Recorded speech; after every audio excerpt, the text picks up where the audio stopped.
में कहते हैं बच्चे तुम्हें अपने ऊपर ही रहम करना है और पास विद ऑनर होने के लिए अपने आप को ही क्या करना है, आशीर्वाद देना है, अटेंशन अपने ऊपर रखना है और दुनियाई बातों में नहीं जाना है। तो आ जाइए भ्रुकुटी के सिंहासन पर। मैं आत्मा राजा, परमात्मा का लाडला संतान, मनुष्य से ब्राह्मण, ब्राह्मण से देवता बनने वाली श्रेष्ठ आत्मा, जो बाबा ने कोठों में कोई में से कोई मुझे चुना है और बाप दादा मेरे सम्मुख बैठ के मुझे ज्ञान अमृत पिला रहे हैं। तो उतने ही एकाग्रता से आत्मा अभिमानी स्थिति में सुनेंगे तो पुण्य भी मिलता, बाप की आज्ञा का भी पुण्य मिलता और हमारे धारणा श्रेष्ठ बनाने में भी लाभ होता और समय, संकल्प, श्वास भी सफल होते हैं। सो आज का महावाक्य है, आज है 18 जुलाई 2025। बाप दादा मधुबन से। मीठे बच्चे। जी बाबा, महावाक्य क्या है बताएंगे अभी।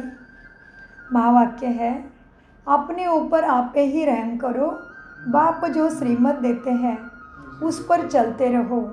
बाप की श्रीमत है बच्चे टाइम वेस्ट ना करो, सुलटे कार्य करो। प्रश्न, जो तकदीरवान बच्चे हैं उनकी मुख्य धारणा कौन सी होगी? कितना सुंदर प्रश्न है। उत्तर, तकदीरवान बच्चे सवेरे सवेरे उठकर बाप को बहुत प्यार से याद करेंगे, बाबा से मीठी मीठी बातें करेंगे, कभी भी अपने ऊपर बेरहमी नहीं करेंगे। वो पास विद ऑनर होने का पुरुषार्थ कर स्वयं को राजाई के लायक बनाएंगे। क्या करेंगे? अपने ऊपर ही रहम करेंगे, माना ऑलवेज अटेंशन। और बाबा ने दी हुई विधि में बिल्कुल अलबेलापन नहीं।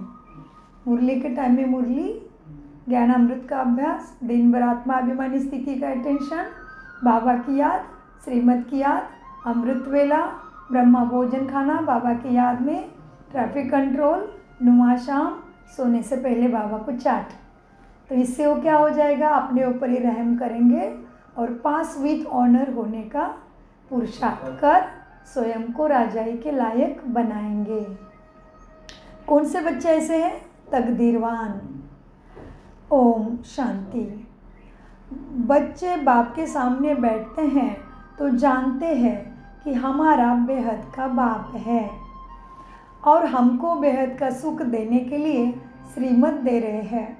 उनके लिए गाया ही जाता है। बाप के लिए क्या गाया जाता है? रहम दिल, लिबरेटर, बहुत महिमा करते हैं। बाप कहते हैं सिर्फ महिमा की भी बात नहीं, बाप का तो फर्ज है बच्चों को मत देना। बेहद का बाप भी मत देते हैं, ऊंचे ते ऊंचे बाप है तो ज़रूर उनकी मत भी ऊंचे ते ऊंची होगी।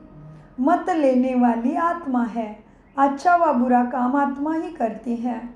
इस समय दुनिया को मिलती है रावण की मत, तुम बच्चों को मिलती है राम की मत। रावण की मत से बेरहम उल्टा काम करते हो, रावण की मत से तुम बेरहम बन के उल्टा काम करते हो।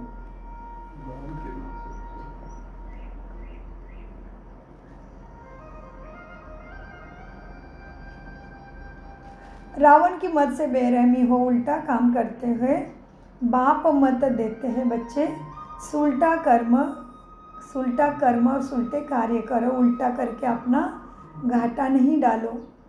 सबसे अच्छा कार्य अपने ऊपर रहम करो। तुम जानते हो हम आत्मा कैसी थी?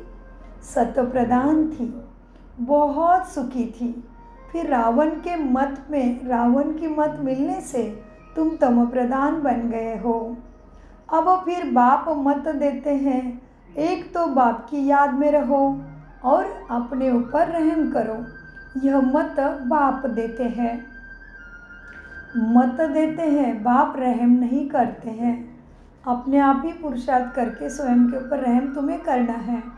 बाप तो श्रीमत देते हैं, बच्चे ऐसे ऐसे करो, अपने ऊपर आप पे ही रहम करो, अपने को आत्मा समझ अपने को पतित पावन बाप को भी याद करना है और तभी तुम पावन बन जाएंगे। बाप राय देते हैं तुम पावन कैसे बनेंगे, उसके लिए बाबा सारे इलाज देते, राय देते हैं। बाप ही पतितों को पावन बनाने वाला है। वह श्रीमत देते हैं, अगर उनकी मत पर नहीं चलते हैं तो अपने ऊपर बेरहम होते हैं। बाप श्रीमत देते हैं कि बच्चे टाइम वेस्ट मत करो, यह पक्का पाठ कर लो कि हम आत्मा हैं। शरीर निर्वाह अर्थ धंधा आदि भल करो। शरीर निर्वाह के लिए क्या करना है? धंधा आदि भल करो। फिर भी अपने लिए युक्ति से टाइम निकालो। काम करते आत्मा की बुद्धि बाप तरफ होनी चाहिए। जैसे आशिक माशिक भी काम करते हैं ना, दोनों एक दो के ऊपर आशिक होते हैं। यह ऐसे नहीं है। तुम भक्ति मार्ग में याद करते हो भगवान को। कई कहते हैं कैसे याद करें? आत्मा का परमात्मा का रूप क्या है जो याद करें? क्योंकि भक्ति मार्ग में तो गाया जाता है कि परमात्मा नाम रूप से न्यारा है, परंतु ऐसा नहीं है। परमात्मा का भी रूप है, दिव्य ज्योति बिंदु स्वरूप है। हाँ, और नाम भी है उसका शिव माना कल्याणकारी। उसका रहने का स्थान है परम धाम। बाबा कहते हैं भक्ति मार्ग में तो गाया जाता है परमात्मा नाम रूप से न्यारा है, परंतु ऐसे नहीं। कहते हैं ना, आत्मा के लिए क्या कहते हैं? भ्रुकुटी बीच में चमकता है अजब सितारा और स्टार मिसल है। आत्मा को जाना जाता है, परमात्मा को भी जाना जाता है। इसीलिए कहते भी है भ्रुकुटी बीच चमकता है अजब सितारा। अब भ्रुकुटी भी है, चमक भी रहा है, भ्रुकुटी भी है, तो फिर आत्मा ना परमात्मा में कैसे विलीन होगी? हाँ, कहते भी है भ्रुकुटी के बीच में आत्मा स्टार मिसल है। फिर क्यों कहते हैं कि आत्मा क्या है? एक तरफ कहते हैं आत्मा क्या है नहीं जानते, एक तरफ कहते हैं आत्मा भ्रुकुटी के बीच में स्टार मिसल है, सितारा है। तो बाबा कहते देखो, उनको देख नहीं सकते, वो तो अति सूक्ष्म है, चेतना है, एनर्जी है, वो तो है ही नहीं। ऐसे नहीं, केवल है लेकिन उनको इस स्थूल आँखों से नहीं देख सकते। आत्मा को जाना जाता है, परमात्मा को भी जाना जाता है। वह अति सूक्ष्म चीज़ें हैं, वो अनुभव की चीज़ें हैं, महसूसता की चीज़ें हैं। जैसे कि अभी हमारा आवाज़ आपको आ रहा है, कोई कहेगा आवाज़ दिखा, आवाज़ दिखाने की चीज़ नहीं है, सुनने की चीज़ है। वैसे ही आत्मा परमात्मा है लेकिन अति सूक्ष्म। इसलिए बाबा कभी कभी कहते हैं एक अणु के और पार्ट बना दो तो भी मैं इससे भी सूक्ष्म हूँ, तो कितना अति सूक्ष्म होगा देखो। सो बाबा कहते हैं अति सूक्ष्म है। इसका अर्थ ऐसा नहीं कि आत्मा भी नहीं है और परमात्मा भी नहीं, ऐसा नहीं। बस वो अति सूक्ष्म चीज़ है, फायर फ्लाई से भी महीन है, फायर फ्लाई से भी महीन है। शरीर से कैसे निकल जाती है किसी को पता भी नहीं पड़ता। आत्मा है, साक्षात्कार होता है। आत्मा का दीदार हुआ सो क्या हुआ कि वो स्टार मिसल है, सूक्ष्म है। अपने को आत्मा समझ बाप को याद करो। जी बाबा, अपने को आत्मा समझ बाप को याद करो। जैसे आत्मा वैसे परमात्मा भी सोल है, परंतु परमात्मा को कहा जाता है सुप्रीम सोल। वह जन्म मरण में नहीं आते हैं, आते अभी क्या करते बाबा, वो जन्म मृत्यु में नहीं आते। आत्मा को सुप्रीम तब कहा जाए जब जन्म मरण रहित हो। बाकी मुक्ति धाम में तो सबको पवित्र होकर जाना है, उनमें भी नंबरवार है जिनका हीरो हीरोइन का पार्ट है। आत्माएं नंबरवार तो होती है ना, तो देखो अपने को हीरो हीरोइन महसूस करते हो। हम मुख्य एक्टर इस धरती पे और इस रंगमंच के पूरे कल्प में सारे चक्र में हम मुख्य हीरो एक्टर है। तो कितना बड़ा है देखो सम्मान। हाँ, हीरो कैसा रहता है? हीरो में अनेक अदाकारी रहती है। हीरो डांस भी अच्छा करता है, हीरो की वाणी भी अच्छी होती है, हीरो के एक्सप्रेशन भी अच्छे होते हैं, हीरो की एक्ट भी अच्छी होती है, हीरो का रंगभूषा वेशभूषा भी अच्छा रहता है। तो हमें देखना है अभी मेरा कितना हीरो जैसा बना है, स्वभाव संस्कार दैवी बने हैं। हाँ, तो बाबा कहते हैं देखो बच्चे, अब क्या है, आत्मा को सुप्रीम, बहुत गहरी बातें ध्यान से सुनना पड़े। जैसे आत्मा वैसे परमात्मा भी सोल है, परंतु परमात्मा को कहा जाता है सुप्रीम सोल। सुप्रीम माना ऑलमाइटी परम। वह जन्म मरण में नहीं आते। आत्मा को सुप्रीम तब कहा जाएगा, देखो आत्मा को भी बाबा सुप्रीम बनाते हैं, लेकिन कब वो ध्यान में देना पड़े। आत्मा को भी सुप्रीम कहा जाएगा, लेकिन कब? जब जन्म मरण रहित हो। तो सतयुग में जन्म मरण रहित तो नहीं है, लेकिन समय के पहले मृत्यु सतयुग में आता नहीं है। आत्मा को सुप्रीम तब कहा जाए जब जन्म मरण रहित हो। बाकी मुक्ति धाम में तो सबको पवित्र होकर जाना है, उसमें भी नंबरवार है। जिनका हीरो हीरोइन का पार्ट है, आत्माएं नंबरवार तो है ना। नाटक में भी कोई बहुत पगार वाले, कोई कम पगार वाले होते हैं ना एक्टर। लक्ष्मी नारायण की आत्मा को मनुष्य आत्मा से सुप्रीम कहेंगे।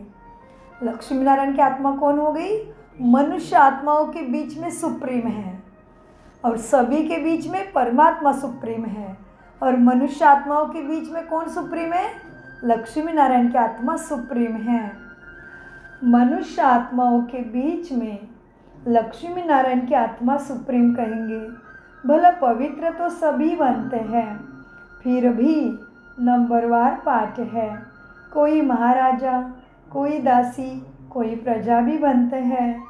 तुम एक्टर्स भी हो, जानते हो। इतने सब देवताएं, क्या हुआ? इतने सब देवताएं नंबरवार है। अच्छा पुरुषार्थ करेंगे, ऊंच आत्मा बनेंगे तो उच्च पद भी पाएंगे। तुमको स्मृति आई है, हमने 84 जन्म लिए थे, अब बाप के पास जाना है। बच्चों को यह खुशी भी है तो नशा भी है। सब कहते हैं हम नर से नारायण विश्व के मालिक बनेंगे, फिर तो ऐसा पुरुषार्थ भी करना पड़े। पुरुषार्थ अनुसार नंबरवार पद पाते हैं। सबको नंबरवार पाठ मिला हुआ है। ये ड्रामा बना बनाया है। अभी बाप तुमको श्रेष्ठ मत देते हैं। कैसे भी करके बाप को याद करो तो तुम्हारे विकर्म विनाश हो जाएंगे। तो तुम तमोप्रधान से सतोप्रधान बन जाओ। पापों का बोझा सिर पर बहुत है, उनको कैसे भी करके यहाँ ही खल्लास करना है, तब आत्मा पवित्र बनेगी। तमोप्रधान भी तुम आत्मा ही बनी हो तो सत्वप्रधान भी तुम आत्मा ही बनेगी। इस समय जास्ती इंसॉल्वेंट भारत है। यह खेल ही भारत पर, बाकी वह तो सिर्फ धर्म संस्था करने आते हैं। पुनर्जन्म लेते लेते पिछाड़ी में सब तम प्रधान बनते हैं। स्वर्ग के मालिक तुम बनते हो। जानते हो भारत बहुत ऊंचा देश था, अभी कितना गरीब है। गरीब को ही सब मदद देते हैं ना, हर बात में भीख मांगते रहते हैं। आगे भी बहुत अनाज यहाँ से जाता था, अभी तो गरीब बने हैं तो फिर रिटर्न सर्विस हो रही है। अभी भारत को ही रिटर्न दे रहे हैं, पहले तो भारत खुद ही सबको देता था। तो बाबा कहते कितने तमोप्रधान और इंसॉल्वेंट और गरीब बने हैं। सबको भीख मांगते हैं, माना मदद तो सबको मांगते हैं ना हर चीज़ की। तो इसलिए बाबा ने कहा कैसे था और कैसे हो गया। हाँ, सो मीठे बच्चे देखो, अब जो ले गए थे परकीय दूसरे देश वाले, वो उधार मिल रहा है वापस। श्री कृष्ण और क्रिश्चियन राशि एक ही है। श्री कृष्ण और क्रिश्चियन राशि एक ही है। इसका अर्थ क्या है? राशि माना कृष्ण, इधर में कहते कृष्ण और ये कहते क्रिश्चन, तो क्री हो गया ना। तो राशि एक है। और दूसरी पता आपको, एक उषा बहन ने उनके भगवत गीता का चिंतन में बताया था कि क्रिश्चन किसने पढ़ा तो था शब्द, क्रिश्चन शब्द भी पढ़ा है कृष्ण नीति। यीशु ख्रिस्त जब भारत भूमि पे भ्रमण के लिए आए थे तभी उनको इतना धर्म संस्थापन का ज्ञान नहीं था, लेकिन वो बच्चा था तभी वो भारत घूमने आए थे और उन्होंने भगवत गीता का अभ्यास किया। तभी उनको उसमें से इतना अच्छी लगे बातें, जो उन्होंने उसमें से युद्ध का भाग निकाल दिया, नेगेटिव बातें निकाल दी और प्रेम दया भाव का संदेश उसमें लिख दिया यीशु ख्रिस्त ने। और उसका ही नाम उन्होंने फिर वो उनके धर्म में वापस गए, उनके देश वापस गए, तभी वो सिखाना चाहते थे सबको कृष्ण नीति। लेकिन वो शब्द हिंदी ठीक से नहीं बोल पाते हैं, है ना, अंग्रेज। तो अपने भाषा में बोलते बोलते, अपने टोन में बोलते बोलते कृष्ण नीति को उन्होंने क्या किया, क्रिश्चियनिटी। कृष्ण नीति को उन्होंने क्या बोल दिया, क्रिश्चियनिटी, क्योंकि वो इंग्लिश शब्द हिंदी शब्द को भी अपने टोन में बोलेंगे। तो उसका ही कृष्ण नीति का अपभ्रंश होके क्या मिला उनको, क्रिश्चियनिटी नाम पड़ा। लेकिन उनके यीशु ख्रिस्त ने बाइबल में क्या लिखा है, कृष्ण नीति।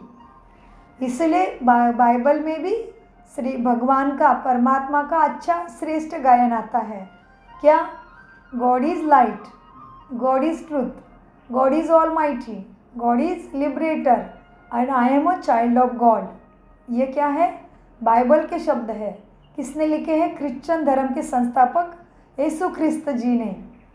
तो उन्होंने उनको क्या सिखाना था, अपने लोगों को क्रिश्चियनिटी सिखानी नहीं थी, कृष्ण नीति सिखानी थी। कृष्ण नीति मतलब कृष्ण ने कैसे जीत पाई इतने बड़े महाभारत लड़ाई में। कृष्ण नीति का अपभ्रंश होके उनका नाम पड़ा क्रिश्चियनिटी। इसलिए बाबा आज याद दिलाते हैं, कृष्ण और क्रिश्चियनिटी की राशि भी एक ही है। क्रिश्चियन ने भी भारत को हब किया है, ये तो भगवान के सिवाय कोई क्लियर बोल ही नहीं सकते। हम सबको मालूम है हमारा भारत स्वतंत्र होने से पहले किसका राज्य था, हाँ 1930, कब हुआ भारत स्वतंत्र, 1947। उसके पहले कौन राज्य करता था, हम सबको मालूम है ना। हम उस बातों में नहीं जाना है, लेकिन किस तरह से अभी वापस देना पड़ेगा, इसलिए किसी की कुछ भी उधारी नहीं लो, किसी से कुछ भी बिना कारण उपकार नहीं लो, क्योंकि चुकतू करना पड़ता है, ये बाबा को समझाना है। सो मीठे बच्चे, अब क्या है, क्रिश्चियन ने ही भारत को हब किया है। अब फिर ड्रामा अनुसार वो आपस में लड़ते हैं, मक्खन तुम बच्चों को मिल जाता है। ऐसे नहीं कि श्री कृष्ण के मुख में माखन था, नहीं, इसका ये अर्थ है जो बाबा ने अभी समझाया, वो तो प्रतीकात्मक उनके मुख में माखन दिखाया, लेकिन उसका अर्थ तो बाबा समझाते हैं कि माखन मतलब क्या, माखन मतलब स्वर्ग की राजाई, इस धरती पे सुख की दुनिया, सतयुग आता है। बाबा कहते बच्चे, यह तो शास्त्र में लिख दिया है, सारी दुनिया श्री कृष्ण के हाथ में आती है, सारे विश्व का तुम मालिक बनते हो। तुम बच्चे जानते हो हम विश्व के मालिक बनते हैं, तो तुमको कितनी खुशी होनी चाहिए, नशा तो चढ़ना चाहिए ना कि हम कहाँ के मालिक बनते, विश्व के मालिक। फिर बाबा कहते हैं बच्चे तुम्हें कितनी खुशी होनी चाहिए, जी बाबा तुम्हारे कदम में पदम है। सिर्फ एक लक्ष्मी नारायण का राज्य नहीं था, सभी होंगे ना उनके साथ, पूरी राजधानी है, तो सभी का ही भाग्य ऊंचा बना ना, तभी एक राजधानी में जन्म लेंगे ना। तो बाबा कहते बच्चे तुम कितने ऊंचे बनते हो, हाँ तुम जानते हो हम विश्व के मालिक बनते हैं, तो तुमको कितनी खुशी होनी चाहिए। तुम्हारे कदम कदम में पदम है, माना भाग्य ही जमा हो रहा है। सिर्फ एक लक्ष्मी नारायण का राज्य नहीं था, पूरी देवताएं घराने था ना, माना डेटी डायनेस्टी थी, देवी देवता का घराना था, परिवार होगा तभी तो राजधानी होगी ना।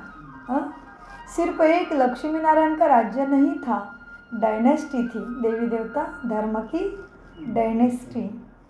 यथा राजा रानी तथा प्रजा सुखी थी, प्रजा भी इतनी धनवान थी कि प्रजा के भी पाँव में पदम, माना वह भी सोने के महलों में ही जितना राजा सुखी है उतना ही सुख शांति समृद्धि प्रजा को भी होती है लक्ष्मी नारायण के राज्य में। राजा अमर है तो प्रजा भी अमर है। उधर की सतयुग की अमर माना समय के पहले मृत्यु होती नहीं, शरीर पूरा वृद्ध हो जाता है, अच्छे से जीवन जीते सुख शांति में, और फिर अपने खुशी से शरीर त्याग देते। जैसे ये वस्त्र हम अपने खुशी से निकालते उस तरह से। हम क्या क्यों निकालते वस्त्र कि हमारे मन में है कि हम दूसरा पहन रहे। वैसे आत्मा को वहाँ सतयुग में होता है कि हमारा ये शरीर वृद्ध हो गया, अभी हम दूसरा सुंदर कृष्ण कंचन काया सुंदर बालक की काया ले रहे। तो वो सबको, वह आत्मा को पसंद आता है, तो आत्मा तुरंत इधर से सबको बाय बाय करके बता के जाती है कि मैं जा रहा हूँ। मीठे बच्चे, वहाँ पे रोना धोना कुछ भी नहीं है, दुख भी नहीं है, बीमारी भी नहीं है, तकलीफ भी नहीं है। तो ये अभी दुनिया अभी आ रही है, ये हम उसमें जा रहे हैं। तो आपने आपको चेक करना है कि मैं, कल भी बाबा ने बोला था बच्चे आपने आपको चेक करो कि मेरे में कितने दैवी गुण आए हैं। अभी शरीर छूटा तो क्या मैं सूर्यवंश में जन्म ले सकता हूँ? आपने आपको जांचना है। तो आज भी बाबा कहते हैं बच्चे, यथा राजा रानी तथा प्रजा सबके पाँव में पदम होते हैं। वहाँ तो अनगिनत पैसा होता है। कहाँ अनगिनत पैसा है? सतयुग में। पैसे के लिए कोई पाप आदि नहीं करते हैं। वहाँ धन तो होता है। अल्लाह अव्वल दिन का खेल दिखाते हैं ना, कैसे उसने अल्लाह अव्वल दिन का खेल दिखाते हैं ना। अल्लाह जो अव्वल दिन अर्थात जो देवी देवता धर्म स्थापन करते हैं, वो आत्मा परमात्मा का तुम बच्चों का ही खेल है। उन्होंने उधर अल्लाह अव्वल दिन का खेल बना दिया, वो प्रतीकात्मक है, लेकिन यहाँ से ही लिया हुआ है। अर्थ तो यहाँ मिलता है, वहाँ तो केवल खेल है। अल्लाह जो अव्वल दिन अर्थात जो देवी देवता धर्म स्थापन करते हैं, सेकंड में तुम्हें जीवन मुक्ति देते हैं, सेकंड में साक्षात्कार हो जाता है, कारुण का खजाना तुम्हें दिखाते हैं। मीरा श्री कृष्ण के साक्षात्कार में डांस करती है। वह सब था भक्ति का मार्ग। यह भक्ति मार्ग की बातें नहीं, ये ज्ञान की बातें हैं। स्वयं ज्ञान सागर तुम्हें देता है। तुम तो वैकुंठ में प्रैक्टिकल में आकर जाकर राज्य भाग्य लेंगे। भक्ति मार्ग में सिर्फ साक्षात्कार होता है, भाग्य मिला नहीं। और ऐसा कुछ उस टाइम बन ही नहीं रहा था, तो कैसे मिलेगा भाग्य? अभी बन रहा है ना, स्थापना अभी हो रही है। तो बाबा कहते हैं अभी यह भक्ति मार्ग की बात है जो भी साक्षात्कार हुआ। तुम तो वैकुंठ में प्रैक्टिकल में जाकर राज्य भाग्य करेंगे। जी बाबा, भक्ति मार्ग में सिर्फ साक्षात्कार होता है। इस समय तुम बच्चों को एम ऑब्जेक्ट का साक्षात्कार होता है। एम ऑब्जेक्ट क्या? एम ऑब्जेक्ट है हमारा, एम ऑब्जेक्ट क्या है? लक्ष्मी नारायण है ना हमारा एम ऑब्जेक्ट, लक्ष्मी नारायण। हाँ, लक्ष्मी नारायण है ना हमारे एम ऑब्जेक्ट, लक्ष्मी नारायण है ना।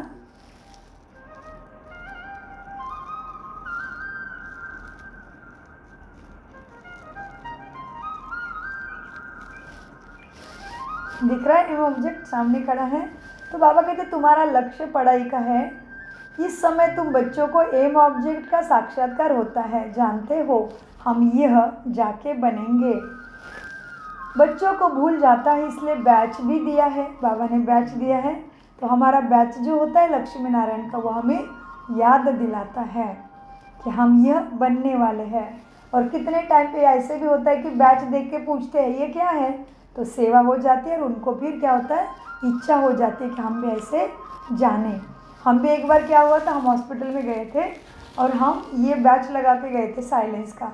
तो एक माता ने पूछा साइलेंस मतलब क्या? तो मैंने फिर उनको ब्रह्मा कुमारी सेंटर का एड्रेस दिया। मैंने बोला आपको बहुत आनंद मिलेगा, शांति का अनुभव होगा, आप ज़रूर जाइए। तो ये बैच भी हमारी सेवा भी करता है और बैच हमारी रक्षा भी करता है, इसलिए बैच सदा लगा के रखो। देखो कोई भी जगह पे उसका संस्था का कोई बैच रहता है, जैसे पुलिस का बैच होता है, कोई गवर्नमेंट होते हैं उनके भी कोई बैचेस होते हैं, तो वो तो लगा के रखते हैं ना। मिलिट्री में भी बैचेस होते हैं अलग अलग। एवं क्या एसटी कंडक्टर होता है ना भारत में, उनका भी बैच होता है ना, लिखा होता है शर्ट पे। तो उस तरह से हमारा भी ये बैच है ईश्वरीय पढ़ाई का, लक्ष्य लक्ष्मी नारायण का, तो वो लगा के रखना है ना। तो उससे भी सेवा भी होती है और बाबा की छत्र छाया प्रोटेक्शन भी हमें मिलता है। तो बाबा कहते हैं तुम्हारा बैच जो है ना, यह भी कितना अच्छा है। तो बैच पर भी तुम्हारा एम ऑब्जेक्ट लगाया हुआ है ना, तो खुशी होनी चाहिए। बाबा हमको विश्व का मालिक बना देते हैं, फिर माया भुला देती है। इसीलिए बाबा कहते हैं बच्चे भूल जाते हो ना, इसीलिए बैच तुम्हें बैच दिए हैं। अभी हम बेहद के बाप के बच्चे बने हैं, तो कितनी खुशी होनी चाहिए। जी बाबा, खुशी होनी चाहिए। बच्चों को भूल जाता है इसलिए बैच दिए जाते हैं। अभी हम बेहद के बाप के बच्चे बने हैं, कितनी खुशी होनी चाहिए। यह तो घड़ी घड़ी पक्का कर देना चाहिए, परंतु माया बच्चों को अपोजिशन में लाती है तो वो खुशी उड़ जाती है। बाप को याद करते रहेंगे तो नशा रहेगा। बाबा हमको विश्व का मालिक बनाते हैं, फिर माया भुला देती है, तो कुछ ना कुछ बच्चों से विकर्म होता रहता है। तुम बच्चों को अभी स्मृति आई है कि हमने 84 का पाठ बजाया है, हमने 84 जन्म लिए हैं और कोई 84 जन्म नहीं लेते हैं। यह भी समझाया है जितना हम याद करेंगे उतना ऊंचा पद पाएंगे, फिर आप समान भी बनाना है। बाबा क्या कहते हैं, पुरुषार्थ उच्च पद तो पाएंगे, लेकिन ये ज्ञान सबको देना है। माना हम आत्मा अभिमानी बने हैं तो सबको भी तुम्हें ये ज्ञान दे कि आप समान। तो आप कौन है? आत्मा, परमात्मा की लाडली संतान, शांति धाम के रहने वाली, शांति सागर की लाडली संतान, शांत स्वरूप आत्मा हो। तो बाबा क्या कहते, तुम्हें ऊंचा पुरुषार्थ से पद भी प्राप्त करना है और सबको आप समान भी बनाना है। तो आप कौन हैं उसका बार बार चिंतन करें तो आपके वाइब्रेशन से भी बहुत अच्छा सबको लगेगा। प्रजा भी तुम्हें बनानी है, क्योंकि राजा है तो राजधानी में सब चाहिए ना। प्रजा भी बनानी है। Charity begins at home. पहले आपने घर का कल्याण करना है, ठीक है। ये जो बेबी साहब है वो बहुत अच्छा कमेंट्स करते हैं। इन्होंने लिखा है 108 थैंक यू सो मच बाबा, ओम शांति, गुड मॉर्निंग। जी 108 वाली श्रेष्ठ आत्मा, आपको भी ओम शांति, good morning, thank you so much मीठे प्यारे बाप दादा। और आपका बैंकॉक थाईलैंड ब्रह्मा कुमारी परिवार में बहुत बहुत स्वागत है मीठे बच्चे। और साथ साथ सतयुगी सूर्यवंशम 108 की माला में भी आपका स्वागत है मीठे बच्चे। बाबा कहते हैं जितना हम याद करेंगे उतना ऊंचा पद पाएंगे। फिर आप समान भी बनाना है, फिर प्रजा भी बनानी है, लेकिन शुरुआत चैरिटी बिगिंस एट होम। तो अपने घर वालों के ऊपर ही पहले दया करनी है, रहम करना है, उनके साथ ही सद्गुणों से व्यवहार करते रहना है। वो कोई भी कैसा भी हो, कोई बात नहीं, हमारे हिसाब किताब चुकते हो रहे हैं, कोई हमारे अंदर की अच्छाई को नहीं समझता है तो भी कोई बात नहीं, नथिंग न्यू, क्योंकि हमने जितना जिसको दिया है उतना वो वापस देगा, किसी की भी कोई गलती नहीं है। इसलिए श्रीमद् भगवद गीता में भी लिखा है सर्व आत्मा निर्दोष है। तो निर्दोष क्यों? क्योंकि हिसाब किताब ही ऐसा है, हमने जो दूसरे को दिया है वही वो वापस दे रहा है। बस हमें अभी अपने को शुभ भावना में, शुभ कामना में रखना है, क्योंकि हमें पार करने वाला परमपिता परमात्मा सभी सुखों का सागर मिल गया है, तो हमारा कल्याण निश्चित है।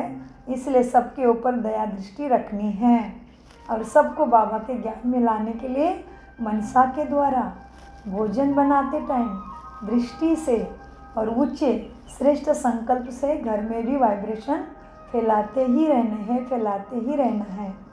सो बाबा मनसा सेवी की पावर को कितनी बार याद दिलाते हैं कि तुम्हारे मनसा तो बॉम्ब है, बॉम्ब।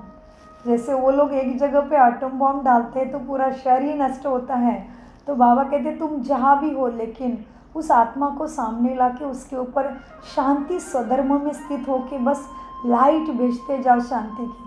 कमाल का काम एक दिन तुम्हारी लाइट करेगी। तो इस तरह से हमें से करना है सेवा अपने आत्मा भाइयों की। इसलिए बाबा कहते बच्चे चैरिटी बिगिंस एट होम। तीर्थ पर भी पहले खुद जाते हैं, फिर मित्र संबंधी आदि को भी इकट्ठा ले जाते हैं। तो तुम भी प्यार से सबको समझाओ। जब नहीं समझेंगे, एक ही घर में बाप समझेगा तो बच्चे नहीं समझेगा। माँ बाप कितना भी बच्चों को कहेंगे पुरानी दुनिया से दिल निकाल लो, तो भी मानेंगे नहीं, तंग कर देते हैं। तो यहाँ का ही सैपलिंग होगा, वही फिर आकर समझेगा।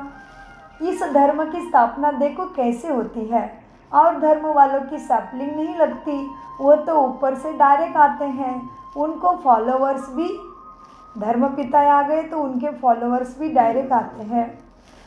यह तो स्थापना करते हैं, पहले हमें मनुष्य से ब्राह्मण बनाते हैं, फिर हम ब्राह्मण से फरिश्ता, और फरिश्ता से फिर देवता बनते। ये सारा स्टेप बाय स्टेप होता है। तो कितना वंडरफुल है हमारा बाबा, वंडरफुल हम, वंडरफुल ज्ञान, वंडरफुल ड्रामा, वंडरफुल ब्राह्मण परिवार। सो मीठे बच्चे देखो, अब इस धर्म की स्थापना देखो कैसी होती है, और धर्म वालों का सैपलिंग नहीं लगता। अभी इतनी भीड़ है धरती पे, 900 करोड़ से भी ज़्यादा आत्मा है, फिर भी केवल देवी देवता धर्म वाले ही चुन चुन के इधर आएंगे, माना उनके ऊपर देवी देवता धर्म का सैपलिंग लग रहा है। उनको ईश्वरीय विश्वविद्यालय में एडमिशन मिल रहा है। बस बात फिर पुरुषार्थ पे नंबरवार पद पाने की बच जाती है। तो तुम्हारे धर्म का सैपलिंग लगता है, बाकी किसी भी धर्म में ऐसा वंडर होता नहीं।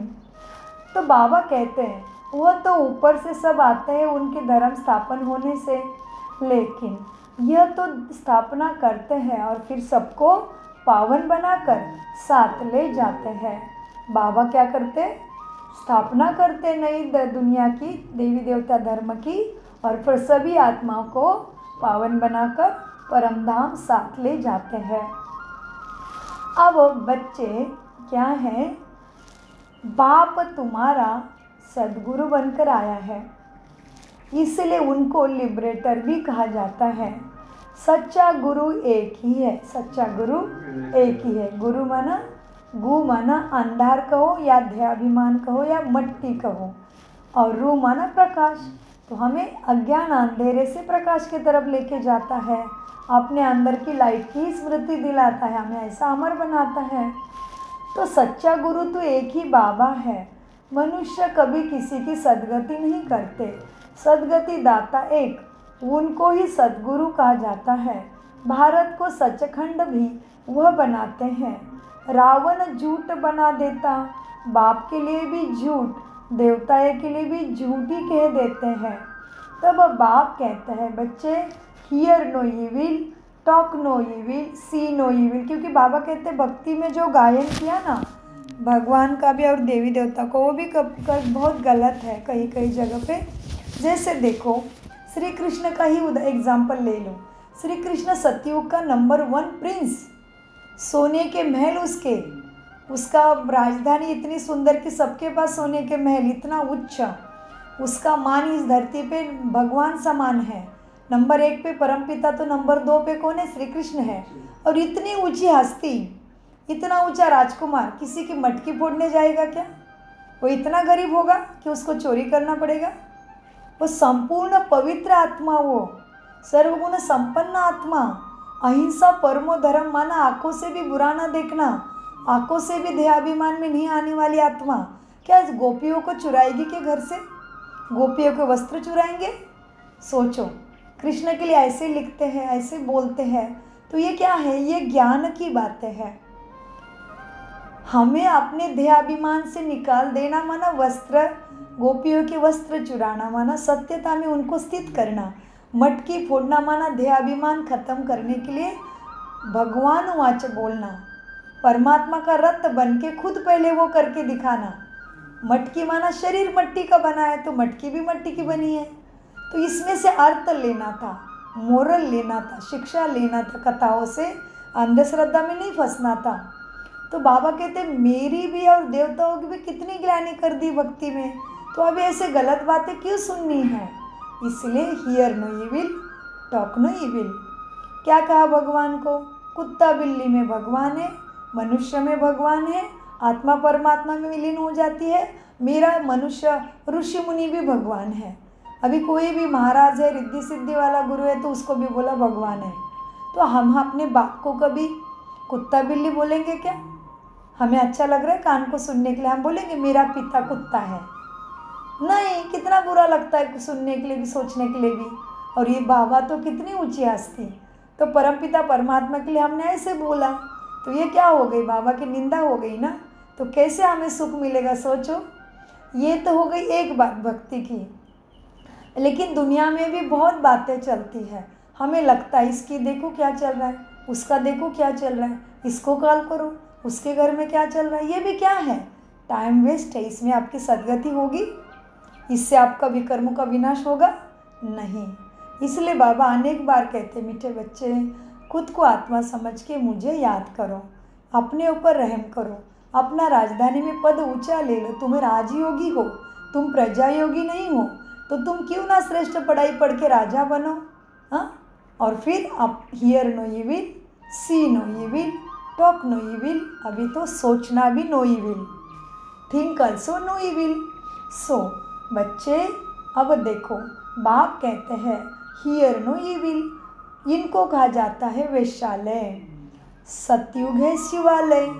मनुष्य समझते थोड़ी है, वह तो अपनी मत पर ही चलते हैं। देखो कितना लड़ाई झगड़ा चलता रहता है। बच्चे माँ को, पति स्त्री को मारने में देरी नहीं करते, एक दो को काटते रहते हैं। बच्चा देखता है बाप के पास बहुत धन है, देता नहीं तो बच्चा बाप को ही मार देता है। कितना तमो प्रधान, कितना वेश्यालय बन गया। वेश्यालय माना बिजनेस माइंडेड कंडीशन। एक दूसरे से कंडीशन है, स्वार्थ है, भयंकर स्वार्थ। अगर सो के अर्थ सो इच्छा अनुसार नहीं हुआ तो किसी भी हद तक जानवर से भी बदतर बन के एक दूसरे को दुख देना माना वेश्यालय बन जाना। सो बाबा कहते बच्चे को पता चला कि पिता मुझे इनफ पैसा नहीं दे रहा है पूरे सा, तो बच्चा पिता को ही मार देता है। तो बाबा कहते कितना एक दूसरे को दुख देते हैं, एक दो को काटते रहते हैं ना। तो ये कितनी गंदी तमो प्रधान दुनिया है। हाँ, अभी तुम क्या बन रहे हो ऐसे ही गंदी दुनिया में। इसलिए कमल का पुष्प पे ब्रह्मा की मूर्ति, विष्णु को भी कमल देते, देवी के हाथ में भी कमल देते। क्यों? इतनी गंदी दुनिया में रहते हुए भी कमल पुष्प समान मन बुद्धि संस्कार बाबा पे, बाबा के श्रीमत प्रमाण चल के ऐसे पुरानी गंदी दुनिया से मन के अंदर वैराग्य, कुछ भी नहीं चाहिए इस दुनिया से, ऐसी स्थिति बनाना माना कमल पुष्प समान बाप समान बन जाना। तो मीठे बच्चों को बाबा कहते हैं ऐसे गंदी पतित दुनिया में अब तुम क्या बन रहे हो। कितने सुंदर देवी देवता बन रहे हो ऐसे गंदी दुनिया में, माना कमल पुष्प समान। कीचड़े में रहते हुए भी कीचड़े का स्पर्श भी अपने ऊपर नहीं लेता, तो इसलिए कमल का इतना गायन है। तो अभी भी तुम भी इतनी गंदी दुनिया में क्या बन रहे हो। देखो फिर से तुम्हारी एम ऑब्जेक्ट तुम्हारे सामने खड़ी है, तो आपने आपको पूछना है कि मैं अभी जो पुरुषार्थ कर रही हूँ उसमें मैं लक्ष्मी बन सकती हूँ, मैं नारायण बन सकती हूँ। सोचो, बार बार सोचो। अंदर से उत्तर नहीं आया तो बाबा के सामने बैठ के सोचो, परमधाम में जाके पूछो, आज सूक्ष्म वतन में जाके पूछो, फरिश्तों का महाराजा ब्रह्मा बाबा के सामने बैठ के पूछो, बाबा के कमरे में जाके चिट चैट करो, बहुत सुंदर अंदर से आएगा।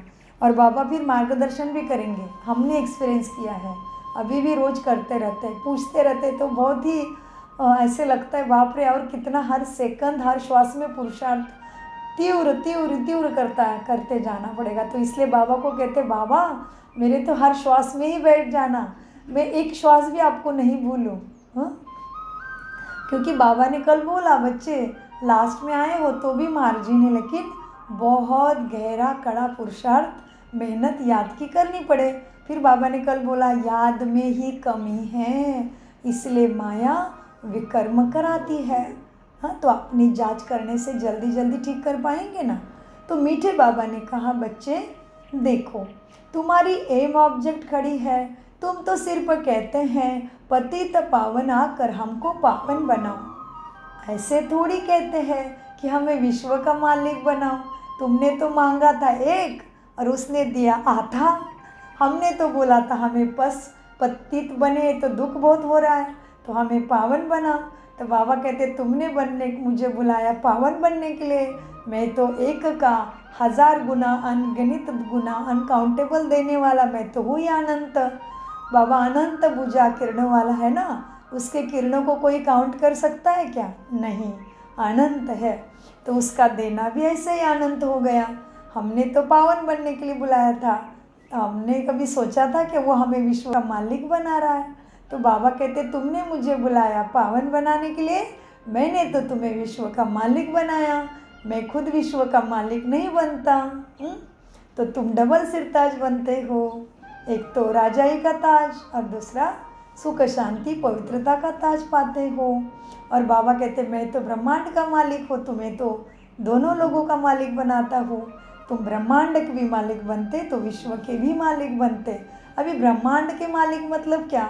बाबा के पास भी सबसे ऊपर जगह है हमारी, जो आत्मा का ट्री है ना, उसमें भी, आत्मा की दुनिया में, परम धाम में भी ज़्यादा प्रकाश है। बाबा के पास जो आत्माएं हैं उनका प्रकाश बहुत दिव्य है, बाबा जितना ही है। मीठे बच्चे देखो, अब तुम कितने ऊंचे बनते हो। हाँ, तुमने हमको बुलाया पावन बनाओ, हमें कहा था हमें पावन बनाओ, लेकिन तुमने ऐसे तो नहीं कहा था कि विश्व का मालिक बनाओ।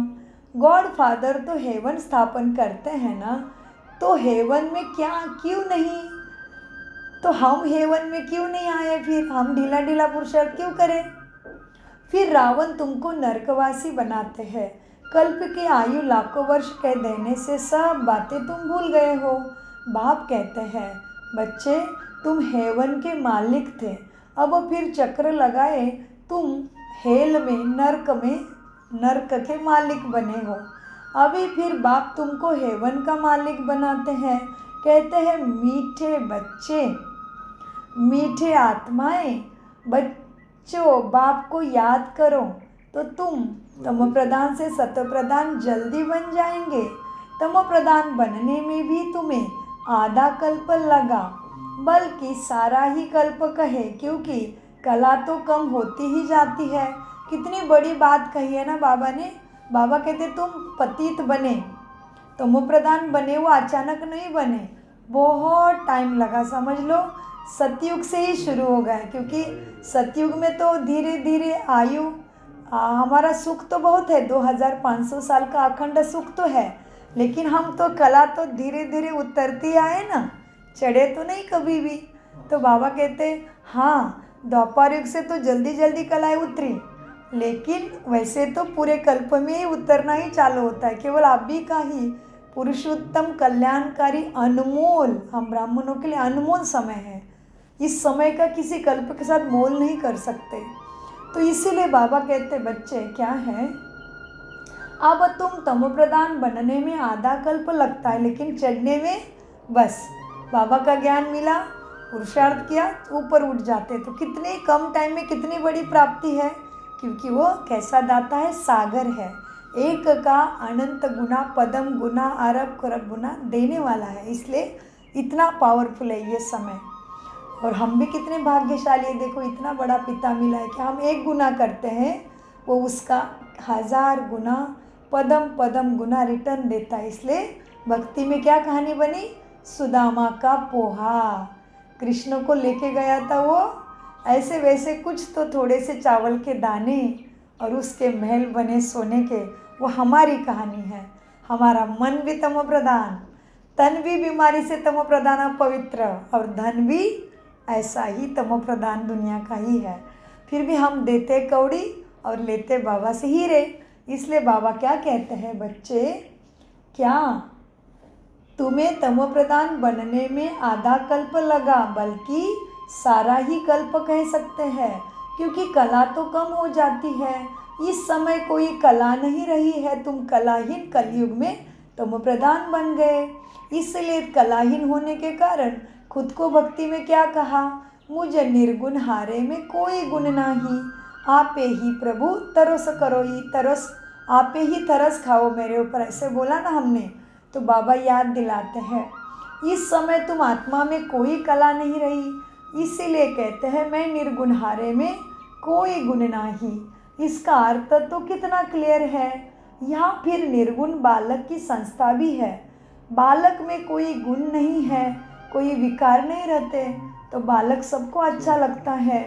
नहीं तो बालक को महात्मा से भी ऊंचा कहा जाता है, क्योंकि महात्मा को भी विकारों का पता है, लेकिन बालक को विकारों का भी पता नहीं, इसलिए महात्मा से भी बड़ा हो गया बालक।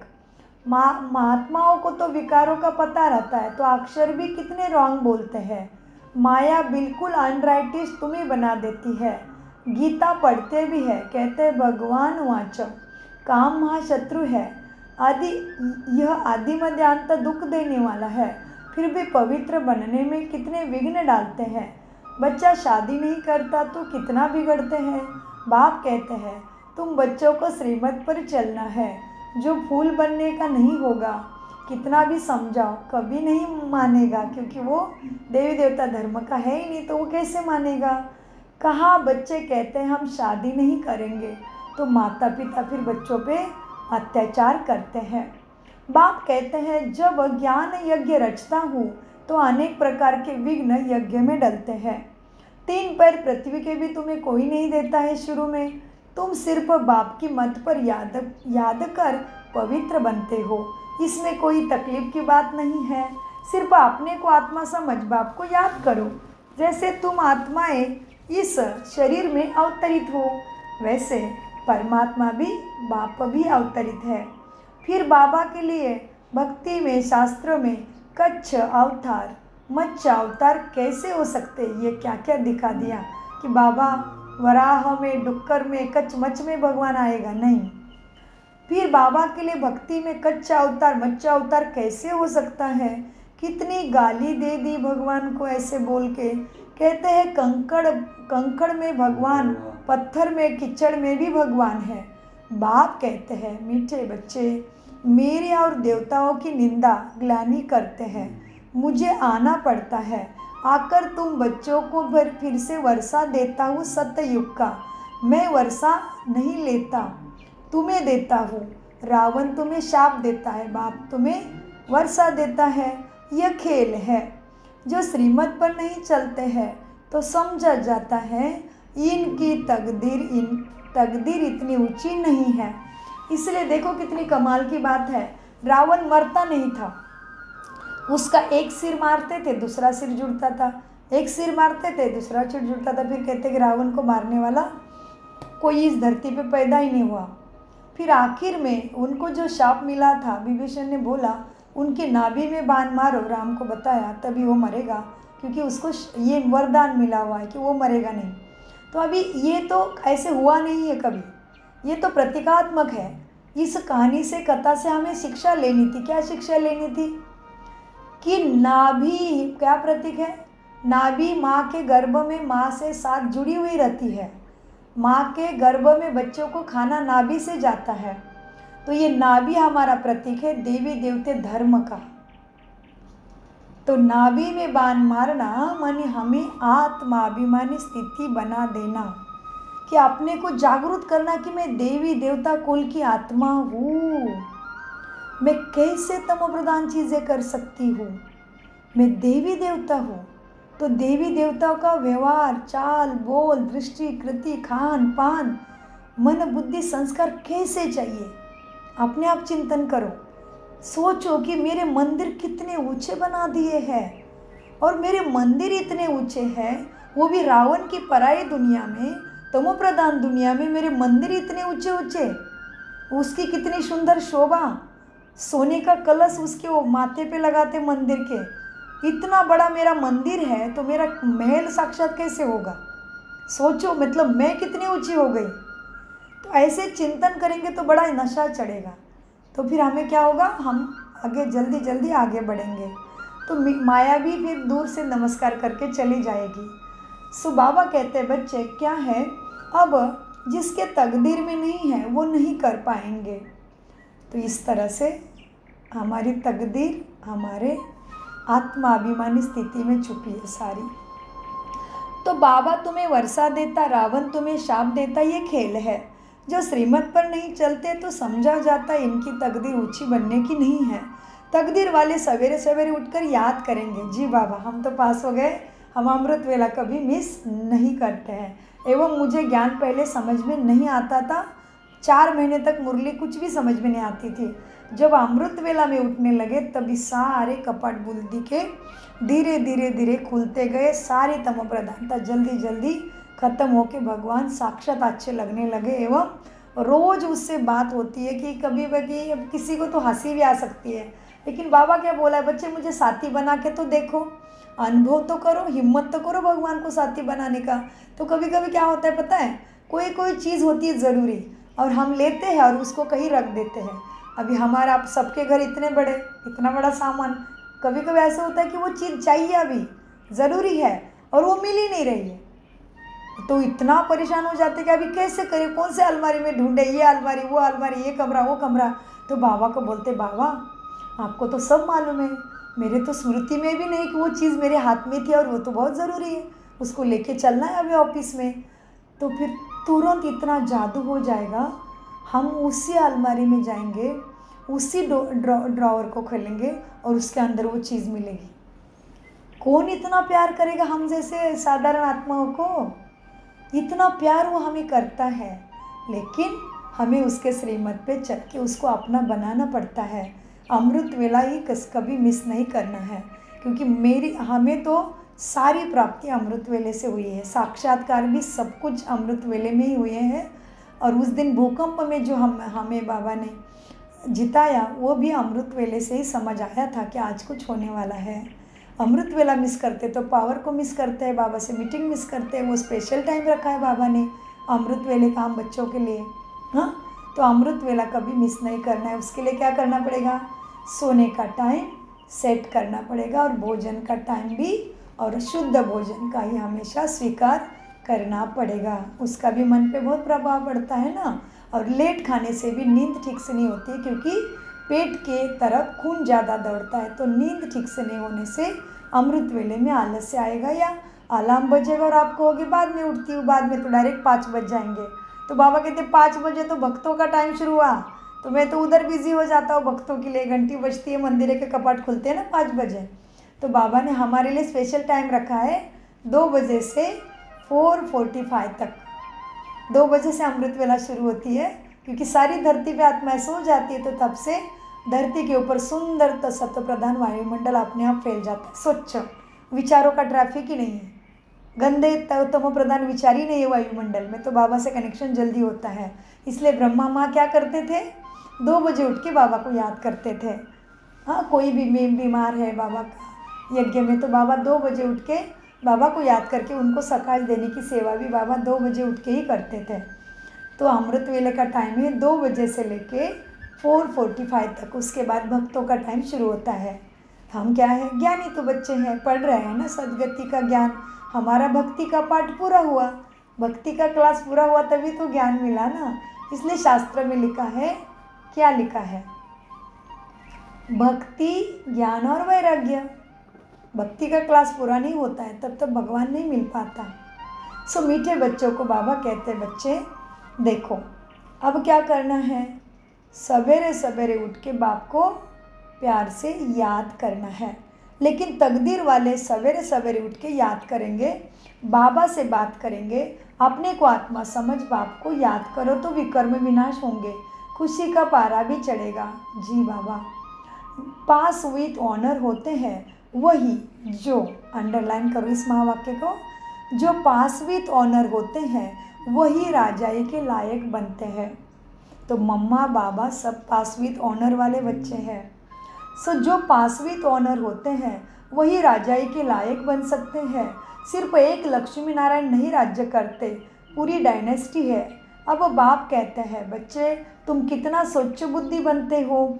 इनको कहा जाता है सत्य का संग। ये खरा सत्संग है। सत्संग एक ही होता है जहाँ पे सत्यम शिवम सुंदरम साक्षात हमें सदगति देते हैं, पढ़ाते हैं। ये सत्संग एक ही होता है जो बाप सच्ची सच्ची नॉलेज दे तुम्हें सचखंड का मालिक बनाते हैं। कल्प के संगम पर ही ऐसा सत्संग एक ही बार मिलता है अभी। स्वर्ग में कोई भी प्रकार का सत्संग की ज़रूरत नहीं है, क्योंकि तुम सारे सुखों के मालिक बन गए हो। तो सुख में सिमरन कोई न करे, दुख में करे सब। स्वर्ग में कोई भी प्रकार का सत्संग होता नहीं। अभी तुम हो रूहानी साल्वेशन आर्मी, सबको ही दुखों से मुक्त करने वाले। तो अभी तुम हो रूहानी सैल्वेशन आर्मी, तुम विश्व का बेड़ा पार करते हो। तुमको सैल्वेशन करने वाला, श्रीमत देने वाला बाप है। तुम्हारी महिमा बहुत भारी है। बाप की महिमा, भारत की महिमा अपरंपार है। तुम बच्चों की भी महिमा अपरंपार है। तुम ब्रह्मांड के भी और विश्व के भी मालिक बनते हो। मैं तो सिर्फ ब्रह्मांड का मालिक हूँ। पूजा भी तुम्हारी डबल होती है।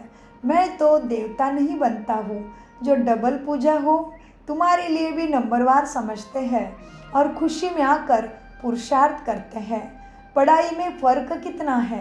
सतयुग में लक्ष्मी नारायण का राज्य चलता है, वहाँ कोई वजीर होता नहीं। इतने सक्षम तुम बुद्धि से अभी बनते हो।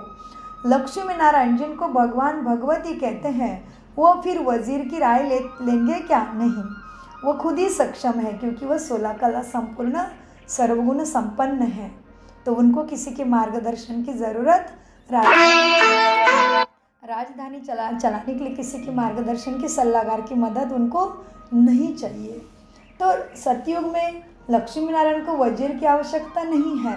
लक्ष्मी नारायण जिनको भगवान भगवती कहते हैं, वो फिर वजीर की राय नहीं लेते। जब पतित राजाएं बनते हैं तभी उनको राजकारभार चलाने के लिए वजीर आदि से सलाह मसलत करना पड़ता है। अभी तो है प्रजा का प्रजा पर राज्य। हाँ, अभी क्या है? डेमोक्रेसी है, लोकशाही है ना। तो प्रजा का प्रजा पर राज्य है। तुम बच्चों को इस पुरानी दुनिया से वैराग्य होना चाहिए, तभी तुम्हारा टाइम वेस्ट नहीं होगा। श्वास, समय, संकल्प सब कुछ सफल हो जाएगा। माना एक का पदम गुना मिल जाएगा। सफल शब्द में अर्थ है सफल। जैसे धरती में एक ही बीज बोते हैं ना आम का, लेकिन वो जब पेड़ बड़ा होता है तो कितने आम देता है, तो एक बीज के कितने फल हो गए। वैसे हमारा भी हर सेकंड, समय, श्वास सफल हो। बाबा कहते हैं बच्चे क्या हैं, अब जिनको भगवान भगवती कहते हैं, वो लक्ष्मी नारायण को वजीर नहीं चाहिए। इस पतित दुनिया में प्रजा का प्रजा पर राज्य है। तुम बच्चों को इस पुरानी दुनिया से वैराग्य है ना? है ना वैराग्य? जी बाबा है। ज्ञान भक्ति वैराग्य लिखा हुआ है, लेकिन अर्थ नहीं समझते। ज्ञान मिला, भक्ति खत्म हो गई। वैराग्य किस? गंदी दुनिया से, पुराने संस्कारों से, जो मेरा नहीं उससे वैराग्य। ज्ञान भक्ति वैराग्य, इसके ऊपर और भी चिंतन कर सकते हैं। ज्ञान सिर्फ रूहानी बाप ही सिखलाते हैं, और कोई सत्य ज्ञान तुम्हें सिखला न सके। बाप ही पतित पावन सर्व का सदगति दाता है। अच्छा, मीठे मीठे से खिलाते बच्चों प्रति माता पिता बाप दादा का याद प्यार और गुड मॉर्निंग। रूहानी बाप की रूहानी बच्चों को नमस्ते। हम रूहानी बच्चों की रूहानी शिव बाबा ब्रह्मा बाबा को याद प्यार गुड मॉर्निंग नमस्ते। हम हैं सत्य बुद्धि से मनात्मा अभिमानी स्थिति से सब कुछ समझते, धारण करते और कराते। धारणा के लिए मुख्य सार है बाप की याद से, बाप की याद के साथ साथ आप समान बनाने की सेवा भी करनी है। चैरिटी बिगिंस एट होम, सबको प्यार से समझाना है। इस पुरानी दुनिया से बेहद का वैरागी बनना है। Hear no evil, see no evil. उस बेहद बाप के बच्चे हैं ना, वो हमें कारुण का खजाना देते हैं। इसी खुशी में रहना है। कारुण, इसका एक कहानी है भक्ति में, जिनके पास खजाना इतना ज़्यादा था, जो उनके जैसे खजाने इस धरती पे किसी के पास नहीं था। तो बाबा कहते हैं उस बेहद बाप के बच्चे, माना कारुण माना भगवान का ही खजाना, उस बेहद बाप के बच्चे हैं, वो हमें कारुण का खजाना देते हैं। इसी खुशी में सदा रहना है। वरदान, हर संकल्प, बोल और कर्म को फलदायी बनाने वाले रूहानी प्रभावशाली भव। जब वरदान लेते हैं, हर संकल्प बोल और कर्म को फलदायी बनाने वाले रूहानी प्रभावशाली भव। विस्तार वरदान का, जब भी किसी के संपर्क में आते हो तो उनके प्रति मन की भावना, स्नेह, सहयोग और कल्याण की प्रभावशाली भावना हो। हर बोल किसी को हिम्मत, उल्लास देने के प्रभावशाली बोल हो। साधारण बातचीत में समय ना चला जाए। ऐसे ही हर कर्म फलदायी हो। चाहे 100 के प्रति कर्म करो, चाहे दूसरे के प्रति कर्म करो, लेकिन फलदायी हो। आपस में भी हर रूप में प्रभावशाली बनो। सेवा में रूहानी प्रभावशाली बनो, तब बाप को प्रत्यक्ष करने के निमित्त बन सकेंगे। स्लोगन, ऐसे शुभचिंतक मनी बनो जो आपकी किरणें विश्व को रोशन करती रहे। अव्यक्त इशारे, संकल्प की शक्ति जमा कर श्रेष्ठ सेवा के निमित्त बनो। समय प्रमाण, शीतलता की शक्ति द्वारा हर परिस्थिति में अपने संकल्प की गति को, बोल को शीतल और धैर्यवद बनाओ। यदि संकल्प की स्पीड फास्ट होगी तो बहुत समय व्यर्थ जाएगा, कंट्रोल नहीं कर सकेंगे। इसलिए शीतलता की शक्ति धारण कर लो तो व्यर्थ से बच जाएंगे। यह क्यों, क्या, ऐसे नहीं वैसा, इस व्यर्थ की फास्ट गति से तुम छूट जाएंगे। ओम शांति, ओम शांति, ओम शांति। मीठे प्यारे बाप दादा का अनगिनत पदम गुना शुक्रिया, शुक्रिया, शुक्रिया बाबा।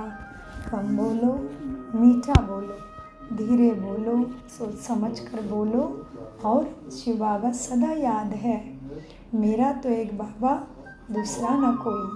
ओम शांति फरिश्ते, थैंक यू बाबा।